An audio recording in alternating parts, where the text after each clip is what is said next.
in each and every government institution. Now, more than 300 women in Juja, Kiambu County have received training on how to overcome life's challenges from various lawyers and organizations. The women share the many struggles they face, including being dispossessed of property and raising children in poverty immediately after burying their husbands. The Smart Widow Foundation, through Bishop Aurelia Wamboi, provided the women with maize flour and other household goods. Bishop Wamboi urged Kenyans to remember and actively support widows.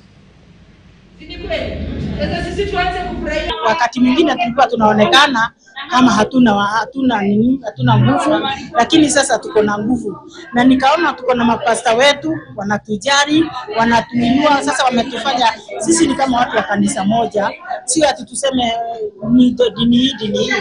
Tuwe tunaonekana sisi ni wajane na tuna mume wetu ambao tunategemea Mungu. Wakati niliweza kufahamu mjane ni nani na yale wanapitia, na nikawa natembea na wao mimi kibinafsi, lakini ikafika pahali nikaona changamoto za wajane ni mingi na huwezi tembea nao peke yao. Ndio nikaweza kuungana na wengine ambao tunatembea kila eneo tukikusanya wajane. Ya kwanza ni kuwatia moyo ya kuendelea na maisha kupitia neno la Mungu, wakaweze kujua wao ni wa dhamana mbele za Mungu. Kuna wale hata tunasaidia katika kupatia watoto basari, wengine hata tunalipia karo watoto wao. Kwa hivyo ni jambo ambalo tunalifanya kwa kila siku na kuhakikisha kuwa hatuwatengi katika jamii.